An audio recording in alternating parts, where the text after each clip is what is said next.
Why don't we give a big warm welcome to Dr. Michael Greger!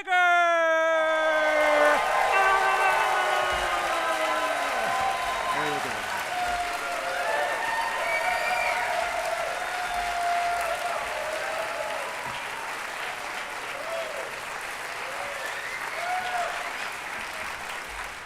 Surely if there was some safe, simple, side effect-free solution to the obesity epidemic, we would know about it by now, right?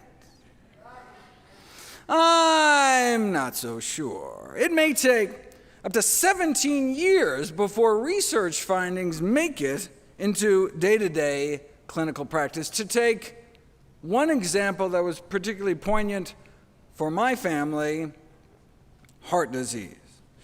Decades ago, Dr. Dean Ornish and colleagues published evidence in one of the most prestigious medical journals in the world that our leading cause of death could be reversed with diet and lifestyle changes alone, yet hardly anything changed. Even now, hundreds of thousands of Americans continue to needlessly die from what we learned decades ago was a reversible disease. In fact, I'd seen it with my own eyes. My grandmother was cured of her end-stage heart disease by one of Dean's predecessors, Nathan Pritikin, using similar methods. So if effectively the cure to our number one killer of men and women could get lost down some rabbit hole and ignored, what else might there be in the medical literature that could help my patients, but just didn't have a corporate budget driving its promotion? Well, I made it my life's mission to find out. That's why I became a doctor in the first place and why I started my nonprofit site, nutritionfacts.org. Everything on the website is free. There are no ads, no corporate sponsorships, strictly non-commercial, not selling anything, just put it up as a public service, as a labor of love, as a tribute to my grandmother.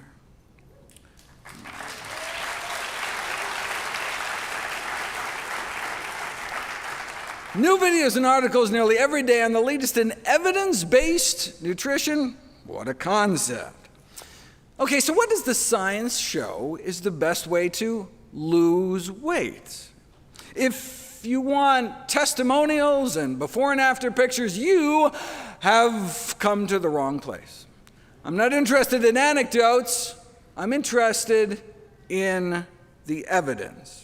When it comes to making decisions as life and death important as the health and well-being of yourself and your family, there's really only one question. What does the best available balance of evidence show right now?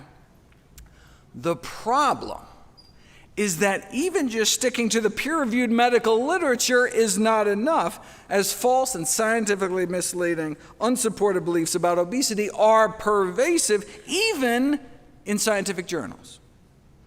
The only way to get at the truth, though, then, is to dive deep into the primary literature and read all the original studies themselves, but who's got time for that? There are more than 500,000 scientific papers on obesity, with 100 new ones published every day. Even researchers in the field might not be able to keep track beyond their narrow domain. But that's what we do at nutritionfacts.org. We comb through tens of thousands of studies a year, so you don't have to. Very nice. And indeed, we uncovered a treasure trove of buried data. Like today, I'll cover simple spices, for example, proven in randomized, double-blind, placebo-controlled trials to accelerate weight loss for pennies a day, but with so little profit potential, it's no wonder these studies never saw the light of day. The only profiting I care about, though, is your health.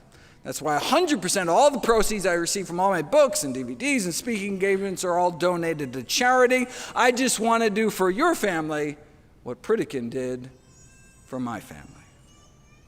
But wait, isn't weight loss just about eating less and moving more? I mean, isn't a calorie a calorie? That's what the food industry wants you to think.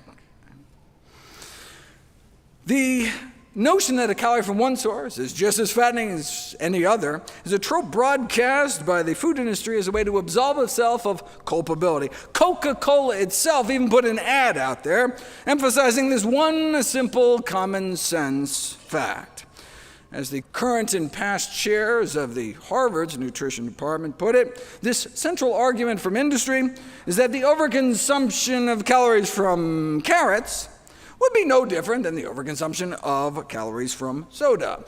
If a calorie is just a calorie, why does it matter what we put in our mouths? Let's explore that example of carrots versus Coca-Cola. It's true that in a tightly controlled laboratory setting, 240 calories of carrots, 10 carrots, would have the same effect on calorie balance than the 240 calories in a bottle of Coke. But this comparison falls flat on its face out in the real world. Right? You could chug those liquid candy calories in less than a minute, but eating 240 calories of carrots would take you more than 2.5 hours of sustained, constant chewing. Not only would your jaw get sore, but 240 calories of carrots is like 5 cups. You might not even be able to fit them all in, right? Our stomach is only so big. Once we fill it up, stretch receptors in our stomach wall tell us when we've had enough. But different foods have different amounts of calories per stomachful, right? Some foods have more calories per cup, per pound, per mouthful than others. This is the concept of calorie density, right? The number of calories in a given amount of food. 3 pounds is about what the average American eats in a day. As you can see, for example, oil is a high calorie density, meaning a high calorie concentration, lots of calories kind of packed into a small space. So drizzling just a tablespoon of oil onto a dish adds over 100 calories. For those same calories, you could have instead eaten about 2 cups of blackberries, for example, a food with a low calorie density. So these 2 meals have the same number of calories. You could swig down that spoonful of oil, not even feel anything in your stomach, but eating a couple cups of berries could start to fill you up. Right? That's why, yes, biochemically, a calorie is a calorie, but eating the same amount of calories in different foods can have different effects. The average human stomach can expand to fit about 4 cups of food. So a single stomach full of strawberry ice cream, for example, could max out our caloric intake for the entire day. For those same 2,000 calories, to get those same 2,000 calories from strawberries themselves, you'd have to eat 44 cups of berries, right? That's 11 stomachfuls. I mean, as delicious as berries are, I don't know if I could fill my stomach to bursting 11 times a day, right? So some foods are just impossible to overeat. They're so low in calorie density, right? You just physically couldn't eat enough to even maintain your weight. In a lab, a calorie is a calorie, but in life, far from it. Traditional weight loss diets focus on decreasing portion size, but these, we know these eat less approaches can leave people feeling hungry and unsatisfied. A more effective approach may be to shift the emphasis from restriction to positive eat more messaging of increasing intake of healthy, low-calorie density foods. But you don't know until you put it to the test. Very nice. Researchers in Hawaii tried putting people on more of a traditional Hawaiian diet with all the plant foods they could eat. Unlimited quantities of fruits, vegetables, whole grains, beans, and the study subjects lost an average of 17 pounds in just 21 days. Calorie intake dropped by 40%, but not because they were eating less food. They lost 17 pounds in 3 weeks eating more food, in excess of 4 pounds a day. How could that be? Because whole plant foods tend to be so calorically dilute, right? You can stuff yourself without getting the same kind of weight gain. They lost 17 pounds in 3 weeks eating more food. That's why in my upcoming new book, How Not to Diet, which I am very excited about. That's why low in calorie density is on my list of the 17 ingredients for an ideal weight loss diet. As noted before, Americans appear to average about 3 pounds of food a day. So if you stuck with mostly these foods, right, you can see how you can eat more food and still shed pounds. Right? A landmark study set to be published next month found that even when presented with the same number of calories and the same salt, sugar, fat, fiber, and protein, processed foods led to weight gain, 2 pounds gained over 2 weeks, and unprocessed foods led to weight loss, 2 pounds down in the same 2 weeks. Here's one of their processed food meals, which is probably healthier, actually, than what most people eat. Non-fat Greek yogurt, baked potato chips, sugar-free diet lemonade with a turkey sandwich has the same number of calories as this, with the unprocessed meal food folks were eating, a kind of a Southwest entree salad, black beans, avocados, nuts. See, that's the calorie density effect. Same calories, but there's just more food. No wonder it satisfied their hunger, and they ended up 4 pounds lighter in 2 weeks eating more food. So how can you decrease the calorie density of your diet? Well, just a quick peek at the two extremes should suggest two methods. Abandon added fats and add abandoned vegetables. Method number one, covertly put people on a relatively low-fat diet. They tend to lose body fat every day, even though they can eat as much as they want. But if you instead give those same people the same meals, but this time sneak in enough extra fats and oils to change it to a high-fat diet, they gain body fat every day. In fact, in a famous prison experiment in Vermont, lean inmates were overfed up to 10,000 calories a day to try to experimentally make them fat. This turned out to be surprisingly difficult. Most started dreading breakfast and involuntarily threw it up. The researchers learned how difficult it was to have people gain weight on purpose unless you feed them lots of fat. To get prisoners to gain 30 pounds on a regular diet, it took about 140,000 excess calories per a certain amount of body surface area. To get the same 30-pound weight gain just by adding fat to their diets, all they had to do was feed them about an extra 40,000 extra calories. When the extra calories were in the form of straight fat, it took as many as 100,000 fewer calories to gain the same amount of weight. A calorie is not a calorie. It depends on what you eat. In this case, lowering fat content effectively made up to 100,000 calories disappear. That's why low in added fat is on my list of ideal weight loss ingredients as well. There are, however, two important exceptions. Processed foods with reduced fat claims are often so packed with sugar that they can have the same number of calories as a higher fat product. Right? Snackwell's fat-free cookies, for example, at 1,700 calories per pound, are as calorie dense as a cheese Danish. The other exception to the low-fat rule is that vegetables are so calorically dilute that even a high-fat veggie dish, like some oily broccoli with garlic sauce or something, tends to be less calorie dense overall, which brings us to the second strategy for lowering calorie density. Instead of sneaking out fat, sneak in vegetables. The biggest influence on calorie density is not fat, but water content. Since water adds weight and bulk without adding calories, the most calorie-dense foods and the most calorie-dense diets tend to be those that are dry. Some vegetables, on the other hand, are more than 95% water. And not just, iceberg lettuce. Cucumbers, celery, turnips, cooked Napa cabbage, bok choy, summer squash, zucchini, bean sprouts, and bamboo shoots can top out at 95% water. They're basically just water in vegetable form, right?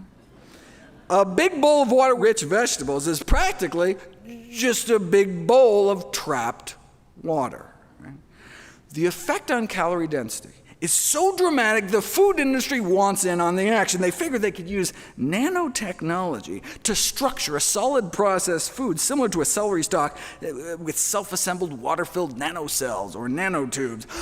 No need, as Mother Nature beat you to it. When dozens of foods, common foods, pitted head-to-head for their ability to satiate appetites for hours, the characteristic most predictive was not how little fat or how much protein it had, but how much water it had. That was the number one predictor of how filling a food is. That's why high in water-rich foods is on my list too. Water-rich foods like vegetables, topping the charts, with most more than 90% water by weight, followed by most fresh fruit, coming in around the 80s. Starchier vegetables, whole grains, and canned beans are mostly 70s, meaning 3/4 of their weight, pure water. In general, when it comes to water-rich foods, most whole plant foods float towards the top, most animal foods fall somewhere in the middle, and most processed foods sink to the bottom. In a famous series of experiments, researchers at Penn State decided to put water-rich vegetables to the test. Study subjects were served pasta and told to eat as much or as little as they'd like, and on average they consumed about 900 calories of pasta. Now, what do you think would happen if as a first course you gave them 100 calories of salad, composed largely of lettuce, carrots, cucumber, celery, and cherry tomatoes? Would they go on to eat the same amount of pasta and end up with a 1,000-calorie lunch, 900 plus 100?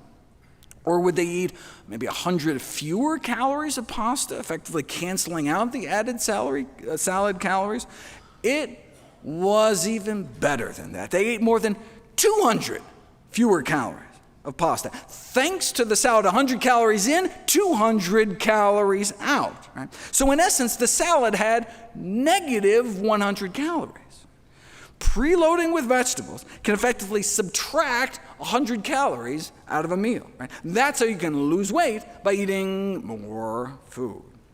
Of course, the type of salad matters. The researchers repeated the experiment, this time added a fatty dressing, extra shredded cheese, which quadrupled the salad's calorie density. Now, eating this salad as a first course didn't turn a 900-calorie meal into one with less than 800 calories. Instead, it turned it into a meal with calories in the quadruple digits. Right? It's like preloading pizza with garlic bread. Right? You can end up with more calories overall.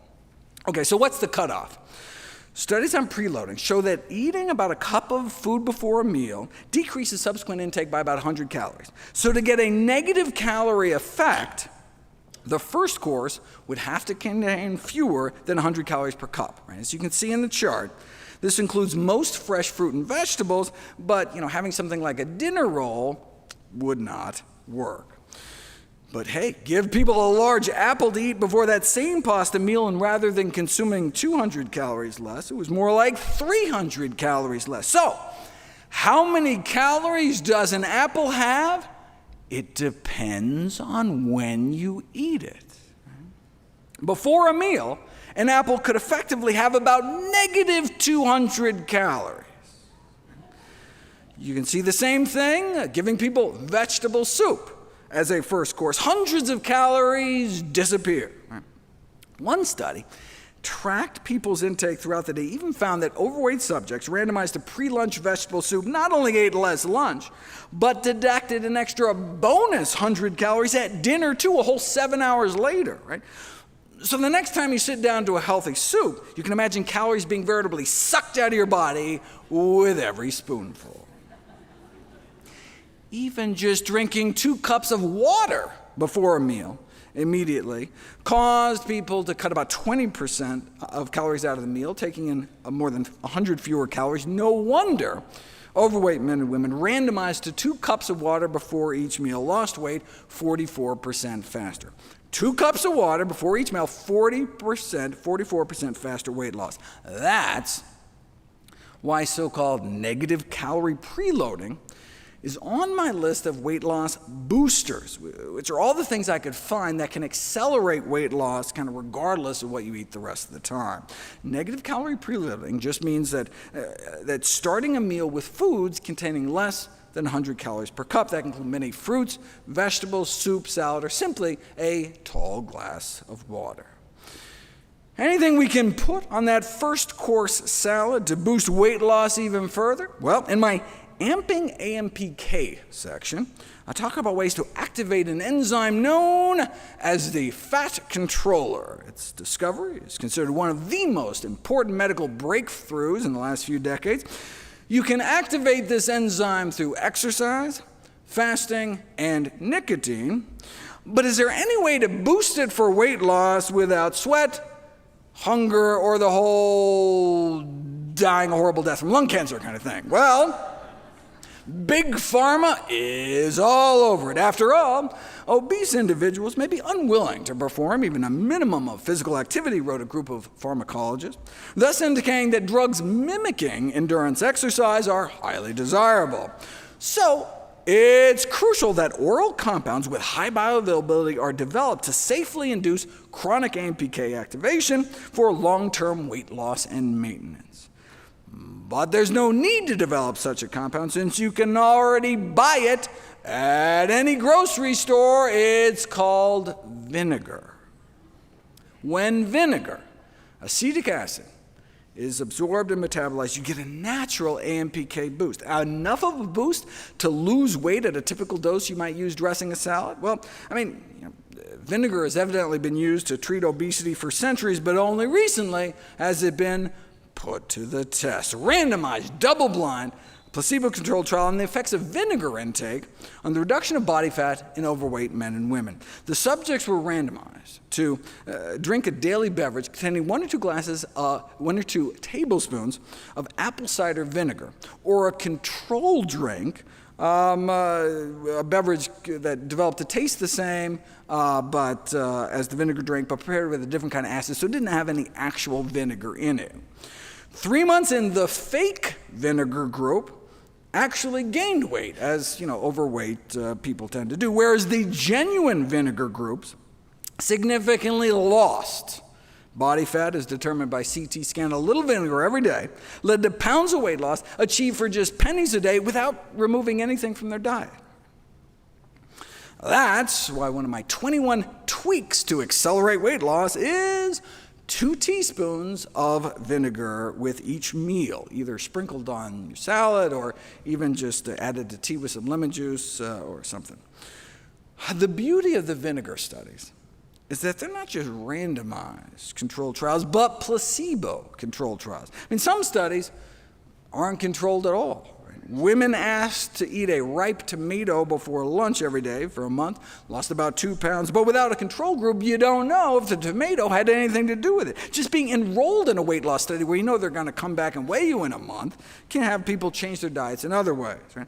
It's certainly possible. Tomato is 95% water, so you'd be filling up a fist-sized portion of your stomach with only about 15 calories before a meal. So, it's certainly possible, but we'd need a better study to prove it for weight loss.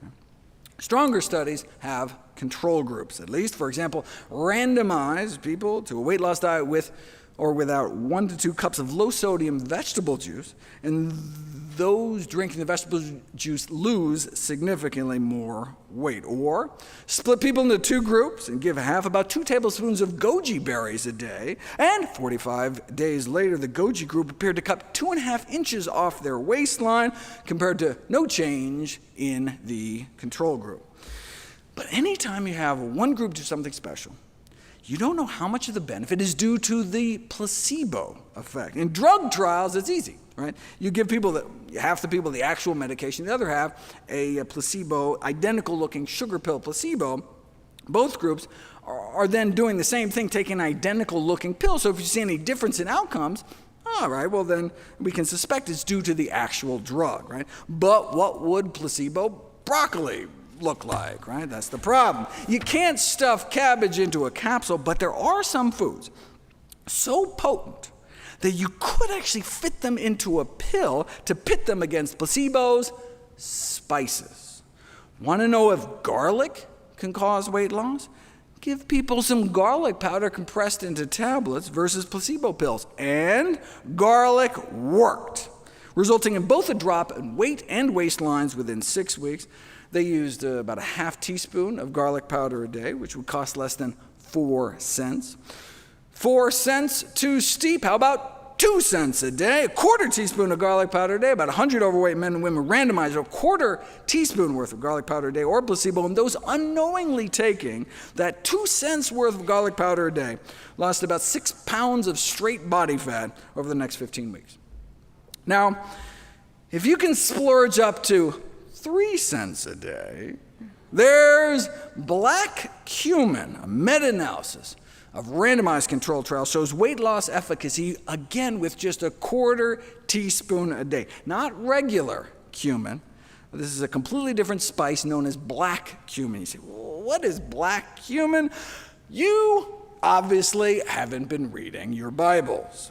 Described as a miracle herb, besides the weight loss, there are randomized controlled trials showing daily black cumin consumption significantly improves cholesterol and triglycerides, significantly improves blood pressure and blood sugar control. But I use it just because it tastes good. I just put black cumin seeds in a pepper grinder and grind it like pepper. With more than 1,000 papers published in the medical literature on black cumin, some reporting extraordinary results like dropping cholesterol levels as much as a statin drug. Why don't we hear more about it? Why weren't we taught about it in medical school? Right? Presumably because there's no profit motive, right? Black cumin is just a common natural spice, right? You're not going to thrill your stockholders selling something that you can't patent that costs 3 cents a day. Or you can use regular cumin, the second most common popular spice on earth. Those randomized a half of a teaspoon at both lunch and dinner over 3 months, lost 4 more pounds and an extra inch off their waist, found comparable to the obesity drug known as Orlistat. That's the anal leakage drug you may have heard about. Though the drug company evidently prefers the term fecal spotting to describe the rectal discharge it causes. The drug company's website offered some helpful tips, though. It's probably a smart idea to wear dark pants and bring a change of clothes with you to work. You know, just in case their drug causes you to crap your pants at work. I think I'll stick with the cumin. Cayenne pepper can counteract the metabolic slowing that accompanies weight loss and accelerate fat burning as a bonus. Ginger powder, over a dozen randomized controlled trials starting at just a quarter teaspoon of ground ginger a day, showing significantly decreased body weight at just pennies a day, proven in placebo-controlled trials to work, but you probably never heard about any of this because they can't make enough profit. Don't get me started. Let me go back to the Coke versus carrots example. A calorie is not a calorie because drinking this is not the same as eating this. But even if you consume the same number of calories, chewed for hours to pack in all those carrots, a calorie may still not be a calorie because it's not what you eat, it's what you absorb. And as anyone who's ever eaten corn can tell you, some bits of vegetable matter can pass right through you. A calorie may still be a calorie circling your toilet bowl, but flush calories aren't going to make it onto your hips. Right? That's where fiber comes in. If you bump people's fiber intake up, even to just the recommended minimum daily intake, they start losing weight because they experience about a 10% drop in daily caloric intake. Why should more fiber mean fewer calories? Well, of course, first it adds bulk without adding calories. Cold-pressed apple juice, for example, is basically just apples minus fiber, and you could chug that, chug a bottle of juice in a couple of seconds. But, to get the same number of calories, you would have to eat about 5 cups of apple slices, and that's the difference fiber can make. But it's not just a calorie density thing. Imagine what happens next, right? The apple juice would get rapidly absorbed as soon as it's spilled out of your stomach into your gut, right? Spike your blood sugars, whereas the sugar trapped in the mass of chewed apple slices would be absorbed more slowly along the length of your intestines, right? Nutrients can only be absorbed when they physically come in contact with the side of your intestine, with your gut wall, right? Now, fiber never gets absorbed, right? So it can act as a carrier to dilute or even eliminate calories out the other end. And fiber doesn't just trap sugars, it acts as a fat and starch blocker too. Those on the standard American diet lose about 5% of their calories through their waste every day. But on a higher fiber diet, we double that. It's not what you eat, but what you absorb. So you can lose weight on a high-fiber diet eating the exact same number of calories simply because some of those calories get trapped, get flushed down the toilet, and never make it into our system. And it's not just the calories in the high-fiber foods themselves that are less available. High-fiber foods trap calories across the board, right? So eat a Twinkie on a high-fiber diet and you absorb fewer Twinkie calories. It's like every calorie label you look at gets instantly discounted when you're eating lots of fiber-rich foods, which is why it makes it onto my list. My section on other fat-blocking foods starts out with a command to eat your thylakoids, doctor's orders. What on earth is a thylakoid? Just the source of nearly all known life and the oxygen we breathe. No biggie.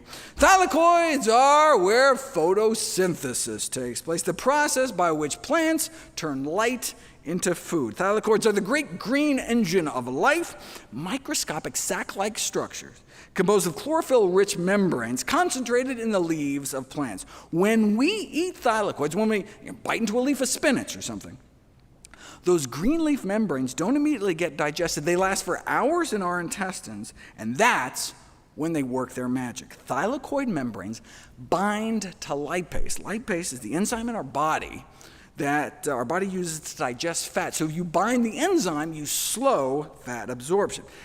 But if all the fat is eventually absorbed, what's the benefit? Location, location, location. There's a phenomenon known as the ileal brake. The ileum is the last part of the small intestine before it dumps into your colon.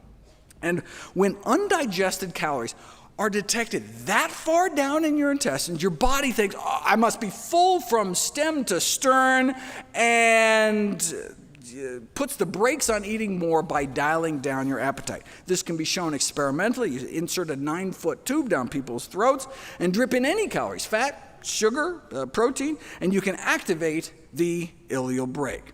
So then you sit them down to an all-you-can-eat meal, and compared to the placebo group, who had just gotten a squirt of water down the tube, people eat about 100 calories less, right? You just don't feel as hungry. You feel just as full, eating significantly less. That's the ileal brake in action. This can then translate into weight loss.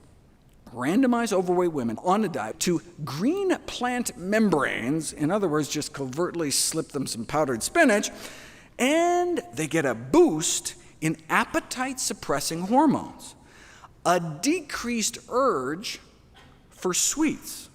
Yes, indeed, spinach can cut your urge for chocolate.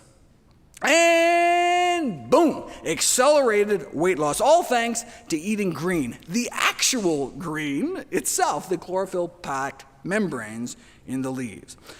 Now, the researchers use spinach powder just so they can create convincing placebos, but you can get just as many thylakoids eating about a half a cup of cooked greens, which is what I recommend people eat 2 times a day in my daily dozen checklist of all the healthiest of healthy things I encourage people to fit into their daily routine.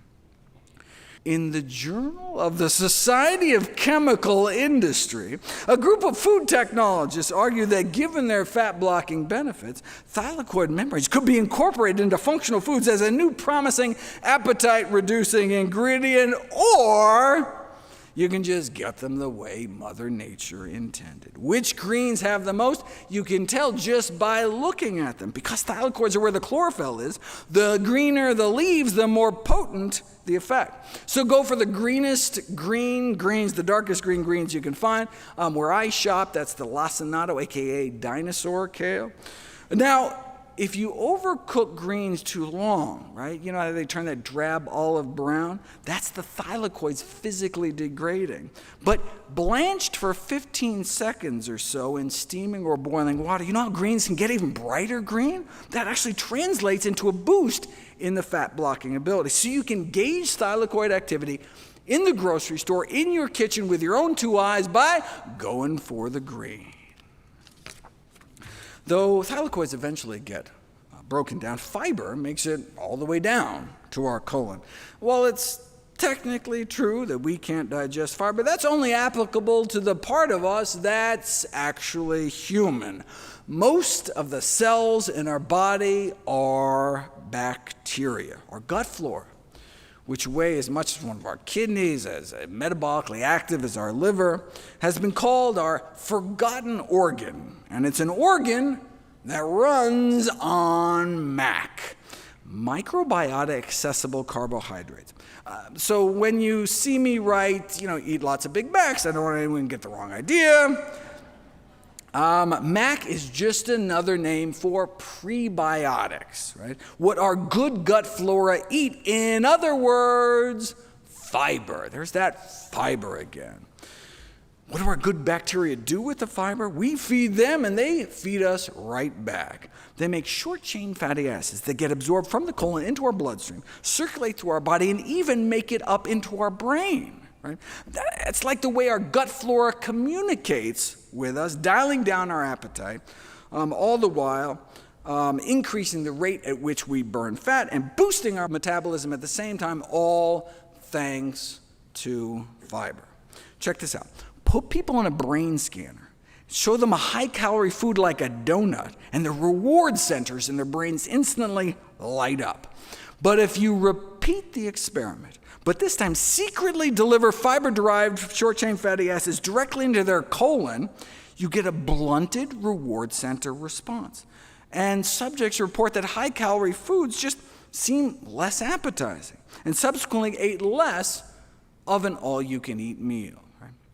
But fiber supplements like Metamucil don't work, which makes sense because they're non-fermentable, meaning our gut bacteria can't eat them. So yeah, they can improve bowel regularity, but can't be used by our good bacteria to make those compounds that can block our cravings. For that, we have to actually eat real food. Our good gut bugs are trying to help us, right? But when we eat a diet deficient in fiber, we are in effect starving our microbial self. Less than 5% of Americans reach even the recommended minimum daily adequate intake of fiber. No surprise, since the number one sources are beans and whole grains. And 96% of Americans don't even reach the recommended minimum intake of legumes, which are beans, split peas, chickpeas, and lentils. And 99% don't reach the recommended minimum for whole grains. Most people don't even know what fiber is. More than half of Americans surveyed think that steak is a significant source of fiber. However, by definition, fiber is only found in plants. There's zero fiber in meat, eggs, or dairy, and typically little or no fiber in processed junk, and therein lies the problem. But, wouldn't at least the protein in that steak fill you up? Surprisingly, even a review supported by the meat, dairy, and egg industries acknowledged that protein intake does not actually translate into eating less later on, whereas you eat a fiber-rich whole grain for supper, and it can cut your calorie intake more than 12 hours later at lunch the next day. You feel full 100 calories quicker the following day because by then, your good gut bugs are feasting on the same bounty and dialing down your appetite. Today, even our meat could be considered junk food. For more than a century, one of the great goals of animal agriculture has been to increase the carcass fat content of farm animals. Take chicken, for example. 100 years ago, the USDA determined chicken was about 23% protein by weight and less than 2% fat. Today, chickens have been genetically manipulated through selective breeding to have about 10 times more fat. Chicken Little has become Chicken Big, and maybe making us bigger too. Meat consumption in general is associated with weight gain, but poultry appeared to be the worst. Even just an ounce a day, which is like a single chicken nugget, or like one chicken breast every 10 days, was associated with weight gain compared to eating no chicken at all. It's funny, when the meat industry funds obesity studies on chicken, they choose for their head-to-head comparison foods like cookies and sugar-coated chocolates. This is a classic drug industry trick to try to make your product look better by comparing it to something worse. Apparently, just regular chocolate wasn't enough to make chicken look better. But what happens when chicken is pitted against a real control, like chicken without the actual chicken? Chickens out. Both soy-based proteins and corn, which is a plant-based meat made from the mushroom kingdom, were found to have stronger satiating qualities than chicken. Feed people a chicken and rice lunch, and 4.5 hours later, they'd eat 18% more of a dinner buffet than had they instead been given a chicken-free chicken and rice lunch.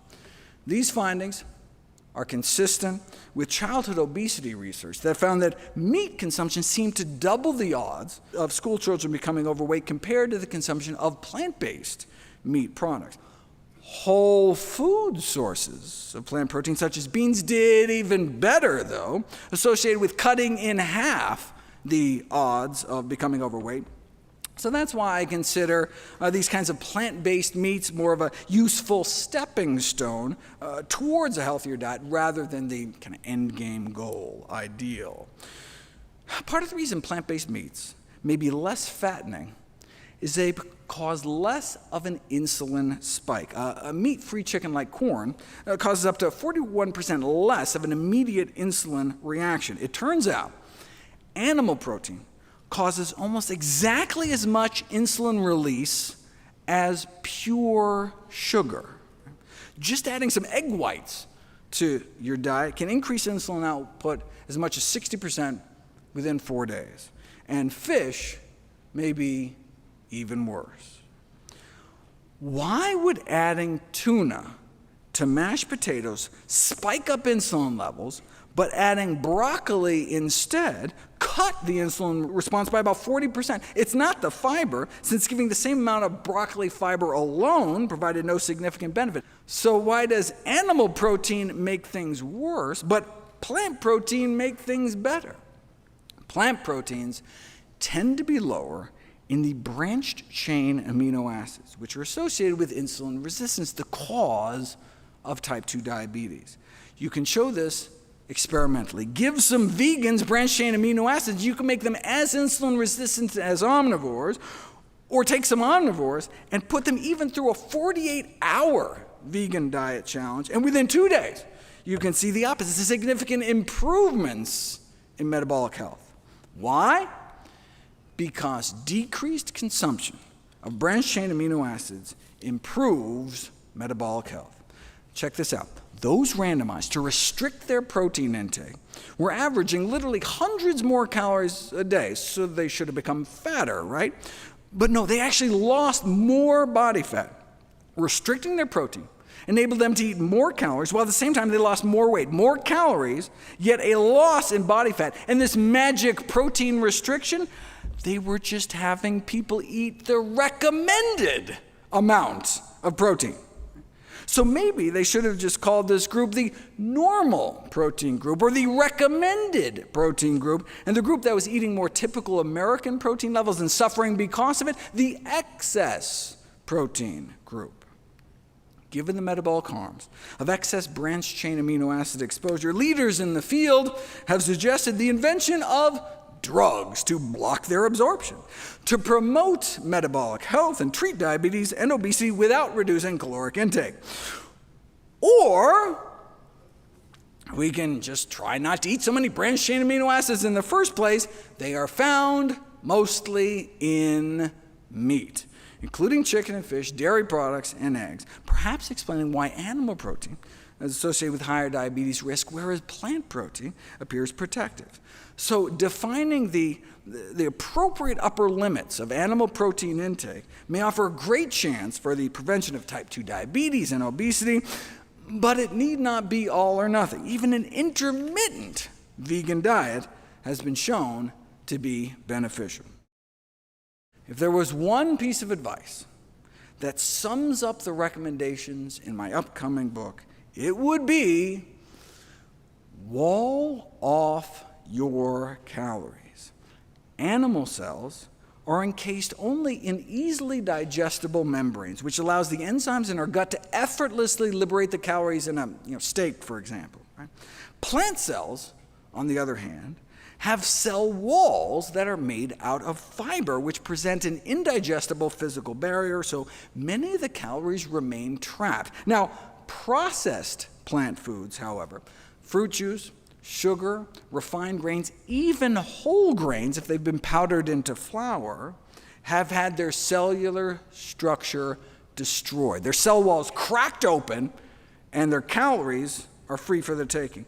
But when you eat structurally intact plant foods, chew all you want, you're still going to end up with calories completely surrounded by fiber, which then blunts the glycemic impact, activates the ileal brake, and delivers sustenance to your friendly flora. So, bottom line, try to make sure as many of your calories as possible, your protein, your carbs, your fat, are encased in cell walls. In other words, from whole, intact plant foods.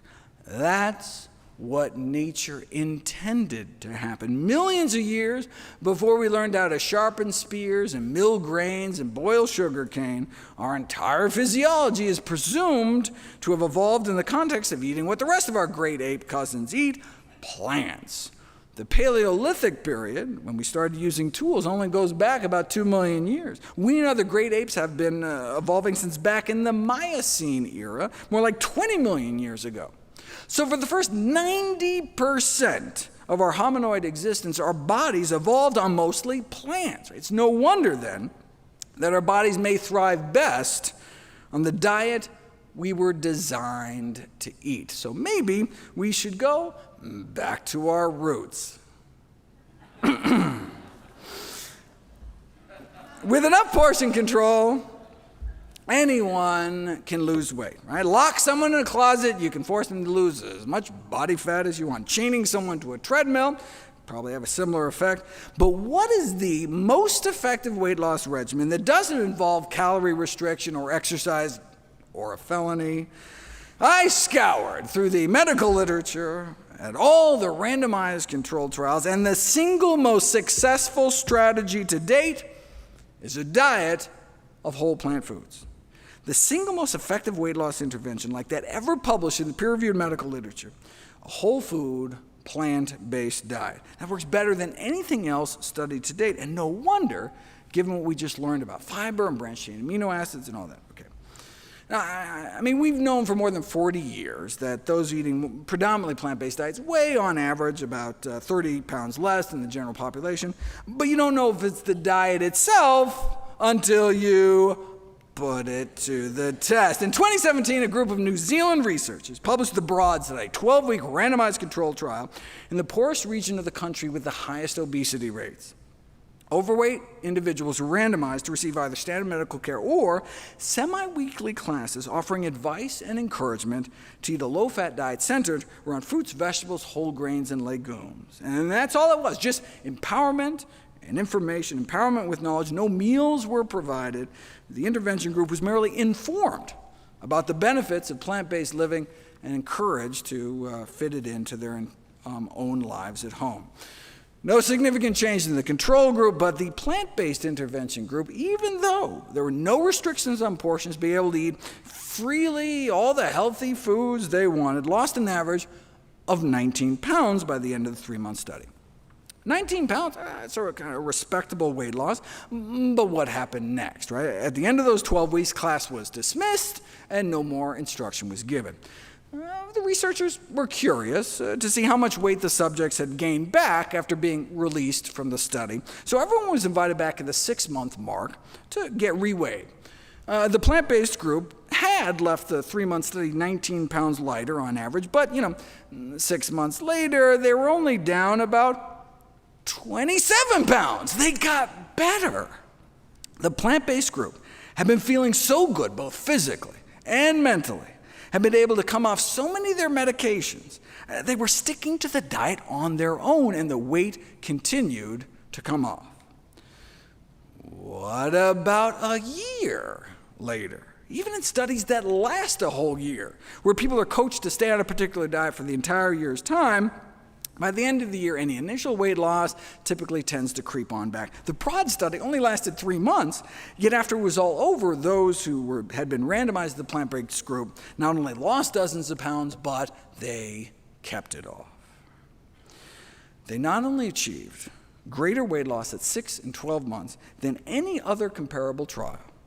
That was months after the study had already ended. Right? A whole food plant-based diet achieved the greatest weight loss ever recorded compared to any other such intervention published in the scientific literature. You can read the record-breaking study yourself for free in full at nature.com/articles/NUTD2173, or you can just point your phone camera up at the screen and pick off the QR code.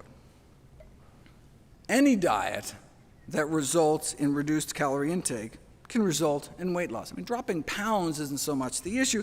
The problem is keeping them off. Right? And a key difference between plant-based nutrition and more traditional approaches to weight loss is that people are encouraged on plant-based diets to eat ad libitum, meaning as much as you eat, as much as you want. No calorie counting, no portion control, just eating. Right? The strategy is to improve the quality of the food rather than restricting the quantity of the food.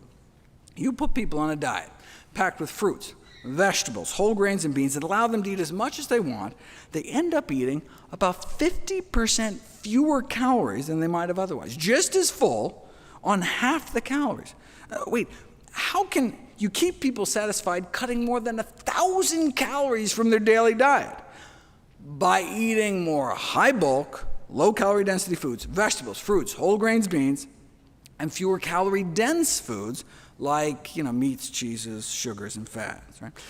But it may not just be the calories in side of the equation. Those eating more plant-based appear to effectively be burning more calories in their sleep. The resting metabolic rate of those eating more plant-based may be 10% higher or more, a boosted metabolism that can translate into burning off hundreds of extra calories a day more without doing a thing. Eating more plant-based, you burn more calories just existing. So no wonder why those who eat more plant-based tend to be slimmer. Start packing your diet with real foods that grow out of the ground, and the pounds should come off naturally, taking you down towards your ideal weight.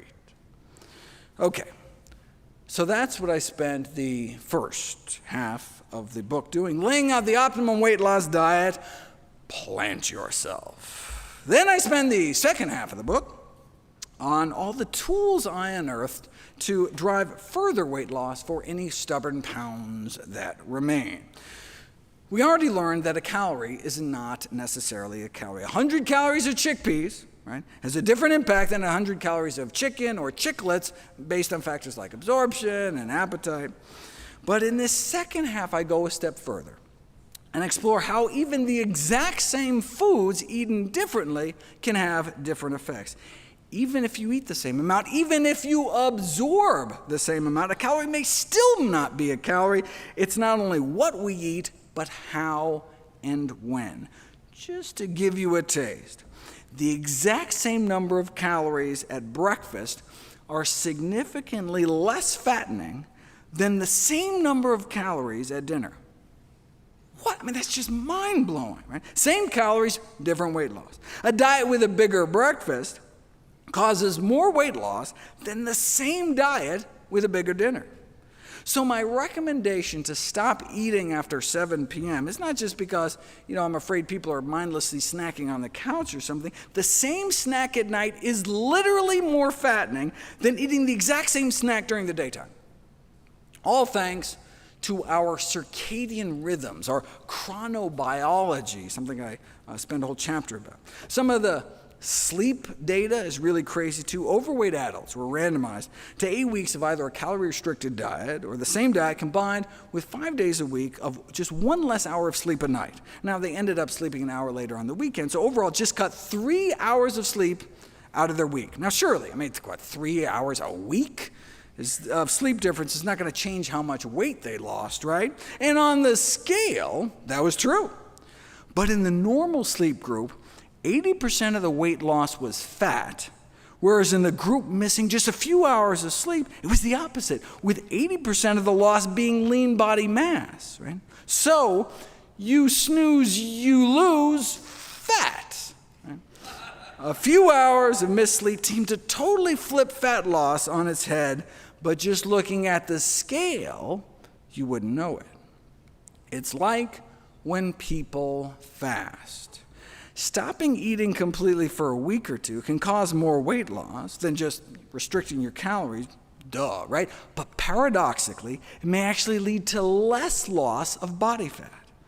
Wait, how can eating fewer calories lead to less fat loss? Because during fasting, your body starts cannibalizing itself and burning your own protein for fuel.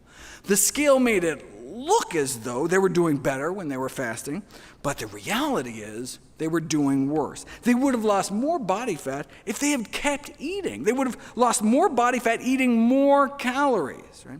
Short-term fasting can interfere with body fat loss, not accelerate it, and you see the same thing with the keto diet. Body fat loss actually slows down when you switch to a ketogenic diet. Just looking at the bathroom scale, though, the keto diet seems like a smashing success, losing less than a pound a week on a regular diet to, boom, 3.5 pounds in 7 days after switching to keto. But what was happening inside their bodies told a totally different story. On the ketogenic diet, their rate of body fat loss was slowed by more than half. So most of what they were losing was water, but they were also losing protein. They were also losing lean mass. That may help explain why the leg muscles of CrossFit trainees placed on a ketogenic diet can shrink as much as 8% within 2 months. Of course, even if keto diets work, the point of weight loss is not to fit into a skinnier casket. Right? People whose diets even tend to trend that way appear to significantly shorten their lives. On the other hand, even just drifting in the direction of eating more healthy plant foods is associated with living longer, right? Those going the other way, though, those who start out more plant-based but then add meat to their diet at least once a week, not only appear to double or triple their odds of diabetes, stroke, heart disease, and weight gain, but may also suffer an associated 3.6-year drop in life expectancy. That's going from no meat to just once a week meat or more. Low-carb diets have been shown to impair artery function and worsen heart disease, whereas whole food plant-based diets have been shown to actually reverse heart disease. That's what Ornish used, right? So it appears to be the most effective weight loss diet, just so happens to be the only diet ever proven to reverse heart disease in the majority of patients, right? My grandma didn't have to die like that. No one's grandma has to die like that. If that's all a plant-based diet could do, reverse the number one killer of men and women, shouldn't that be the default diet until proven otherwise?